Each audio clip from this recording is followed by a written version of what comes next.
Të nderuar shikues, sot shënohet dita ndërkombëtare e familjes. Dhe duke marrë shkas nga kjo ditë, ne kemi ftuar në studio sociologun Tahir Latifi për të folur më shumë për kam diçka gabim? Po, është antropolog, jo sociolog. Antropolog, mirë. Antropolog. E se e pashtë se po do me ndërhyje dhe me përmisu diçka. Do të flasim përgjithësi për familjen. Dhe para si që thënë za është dita ndërkombëtare e familjes dhe antropologu, sociologu, profesori që kemi në studio, temën e doktoraturës e ka pasur për familjen, ka qenë i koncentruar në një region të Kosovës, por që mbase mund të flasim edhe rrugës, po si që thamë, do të marrim shkas për të folur për familjen shqiptare, kosovare, dikur, sot për ndryshimet që po i përjeton familja dhe këtë gjithë po e vrem. Antoni, po këtë ditë ndërkombëtare e familjes, po sqaruar bashkë. Shkurtimisht. Po, sot është dita ndërkombëtare e familjes, 15 maj shënohet çdo kund botë si ditë e veçantë, sikur edhe shumë ngjarje tjera, në këtë rast po ashtu ishte edhe dita e nënës, pra 15 maj është po, dje ishte dita e nënës, kështu që edhe 15 maj është ditë ndërkombëtare e familjes, edhe pse te ne nuk ka një traditë shënimi të kësaj date, prapë në kodet e familjes besoj që edhe në këtë studio këtu mendoj se ka mjaft. Neve nuk na ikin këto data asnjëherë.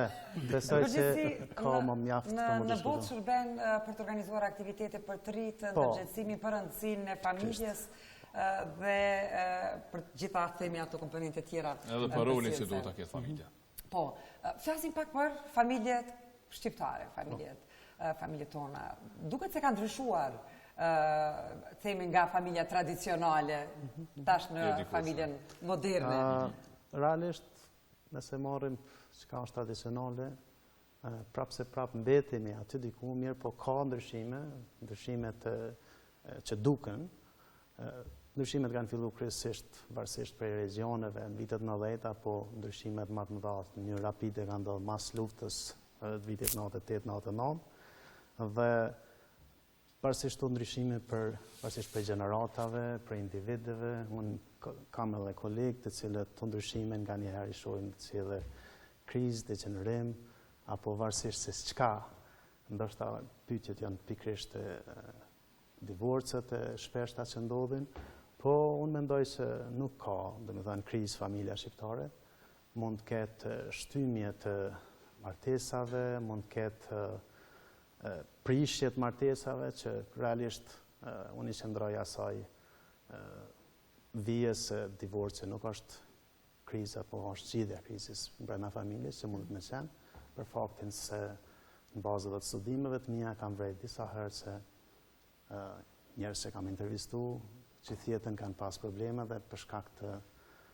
mos praktikës që duhet nërveç në raste shumë specifike që kanë do divorce, nuk është dashur mu divorcu dhe ka gjithë jetën kanë kalu me probleme, kështu që pra problemi ka qenë brenda, ndërsa divorci zgjidh problemin, për shkak se në momente të tilla, pavarësisht ku mund të jetë arsyeja në këtë rast, e zgjidh atë problem dhe me aty përfundon.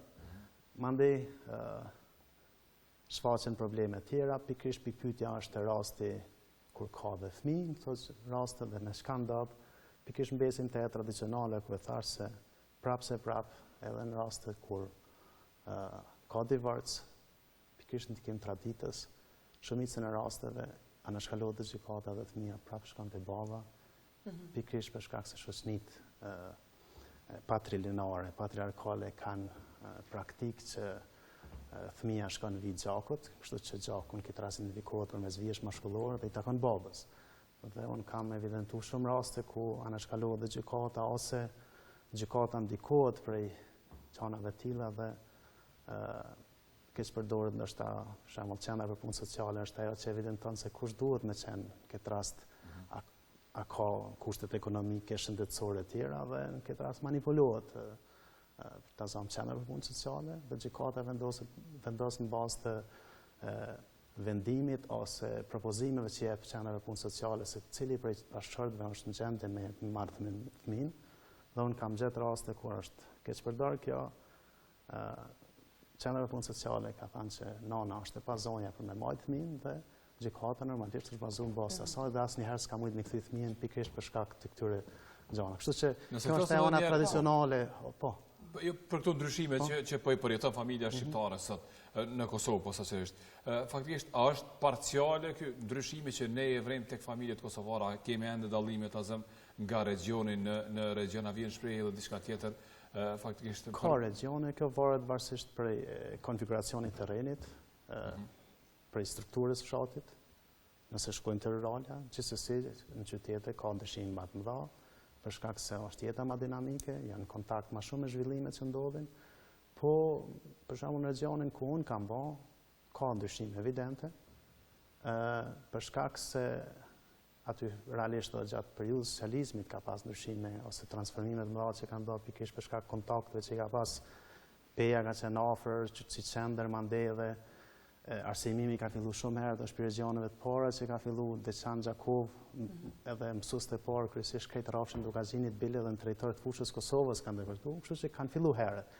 Po ka ndryshime edhe në rurale, po prapë se prapë mbetet ajo që ka njihet në shkencë si koncept, si strukturë e familjes, familja na kemi njohur si familje e madhe, që është familje komplekse, prapë është mbisunduese, në për shkak se dy dhe më shumë çifte kujtojnë është familje komplekse dhe shumica e familjeve të na e kanë, nëse jo vëlla me vëlla është baba bashkë me djalin ose dy djem të martuar. Po, prapë është. Familjet kanë qenë më të mëdha.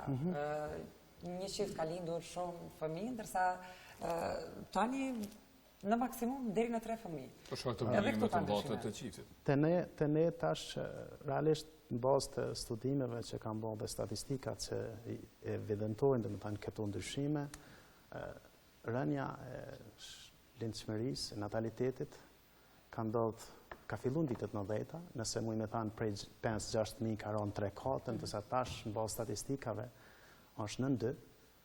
Shkalla totale fertilitet që njihet mesatarja e lindjeve për gru në Kosovë, që është në 2. Në 2 është. Aty statistika cilën 1.8 deri 2, që i bjen që është nën shkallën normale të zavendësimit, po nëse këtë rast zavendësimi kuptohet burr grup 2 fëmijë, më pak se 2, nëse i vjen nën shkallën. Edhe pse Kosova për momentin nuk e ka këtë problem me plaket popullsisë, është prapë popullsi më të rritur në Evropë, po gjithsesi ka ra shkalla e lindshmërisë.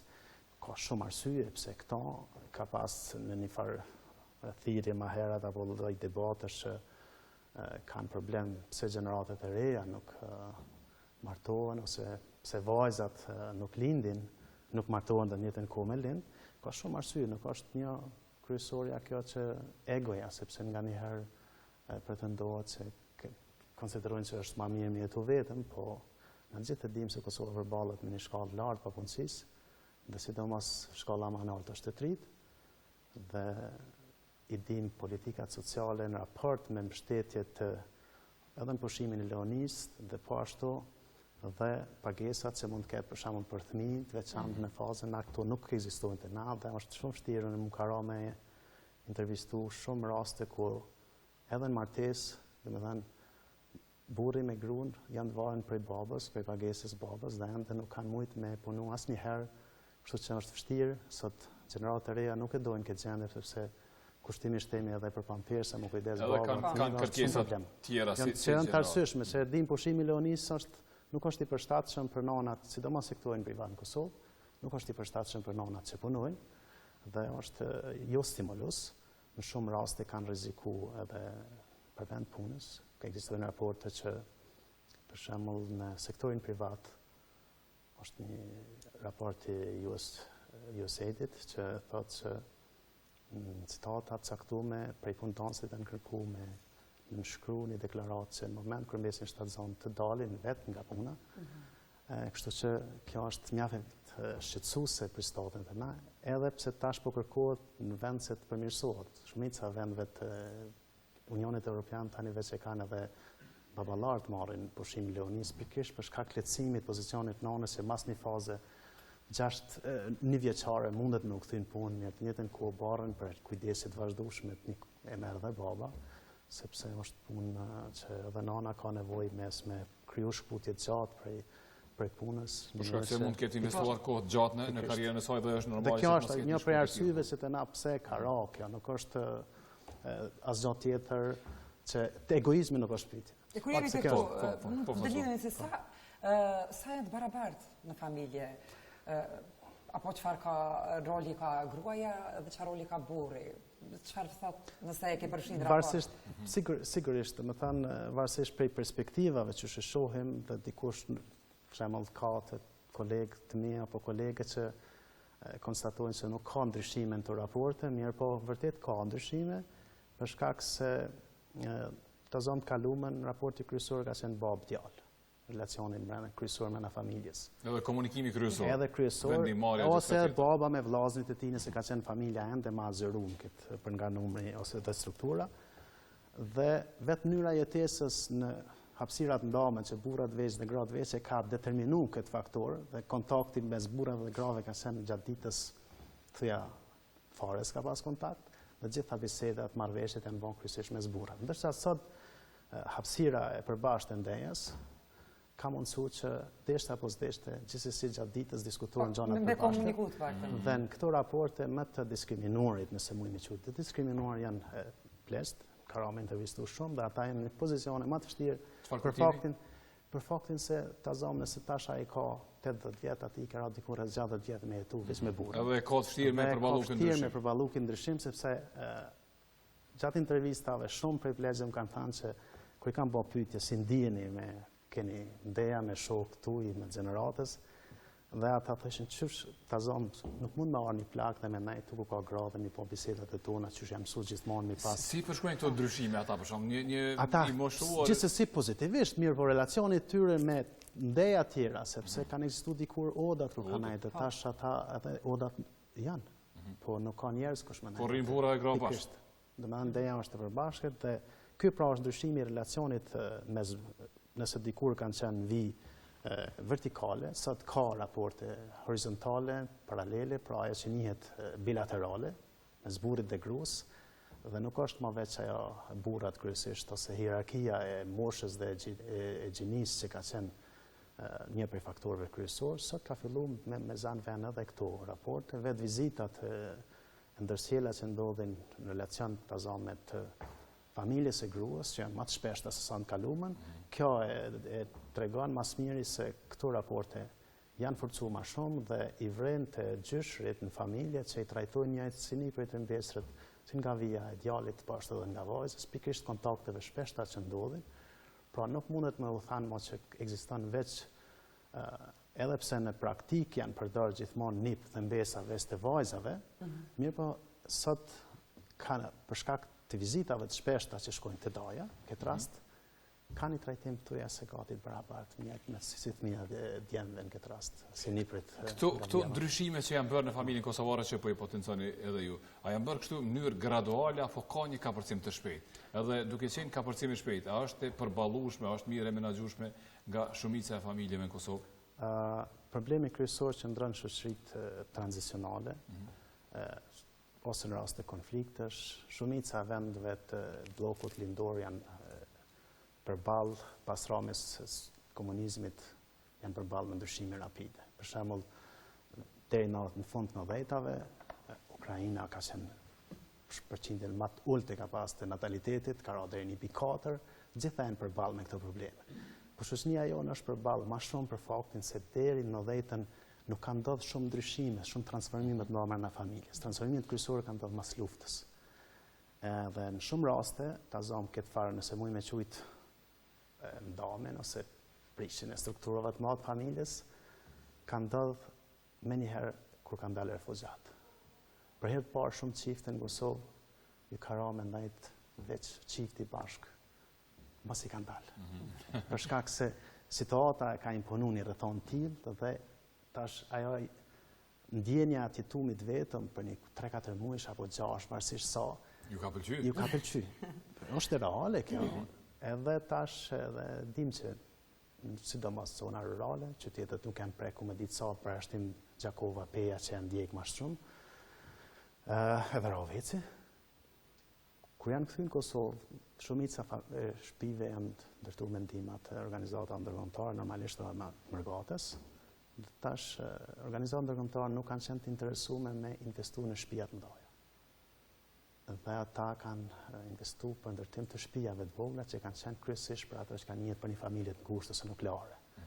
Dhe ka determinu faktin se s'munden me jetu në një shtëpi aq të vogël të zonë 5-6 vëllezër, dhe është dashur me u përgatit për me ndërtu dhe shtëpia tjera të vogla, kështu që nuk është kjo faktori kryesor pse ndërtimi i shtëpiave, po gjitha nga pak e bojnë këto që është sot, dhe përballja kryesore se kriza kryesore pse ndodhin sot edhe dhuna në familje në Kosovë është shumicën e shoqërive tranzicionale kanë ndodhur, po te na kanë ndodhur më shumë për shkak se kemi qenë, nëse mund të quhet, më tradicional deri edhe kanë ndodhur shumë shpejt këtë ndryshim. Është përballje shpejt me shumë mesatare kosovare si mund të quhet? A mund të quhet familje moderne nëse koncepti modern dhe tradicional është prapë vështirë me përcaktuar, e thash edhe në fillim se është vështirë se çka quajmë tradicionale dhe çka.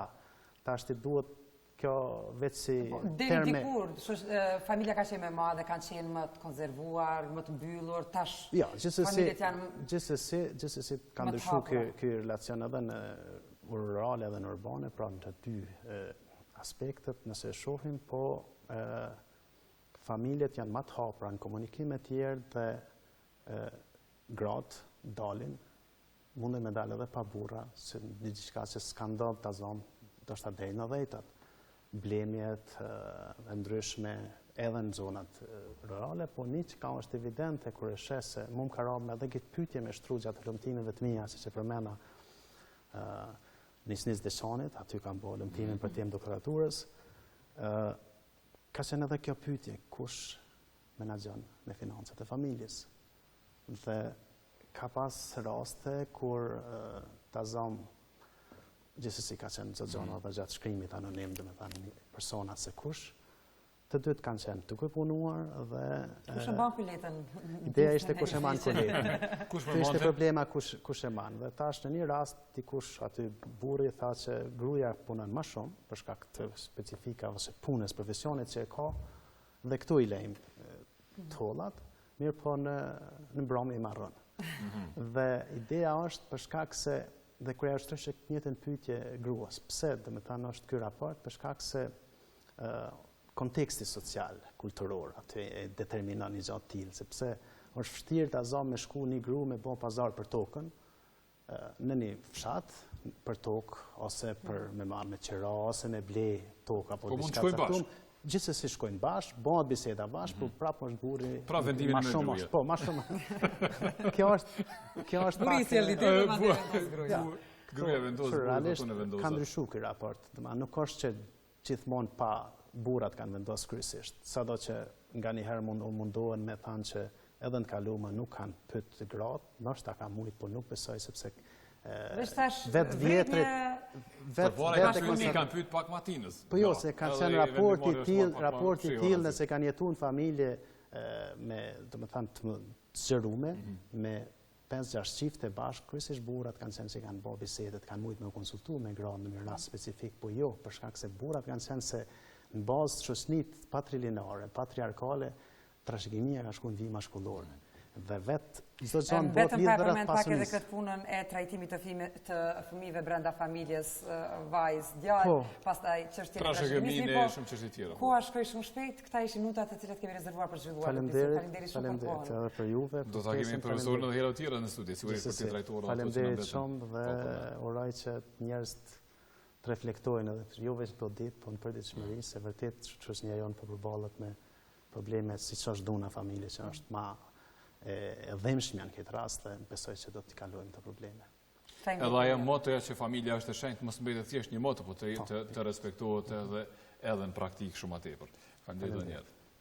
Miq të dashur, është koha të kalojmë lidhjen te kanali 3 i RTK-s për t'ju lënë në shoqëri të edicionit informativ.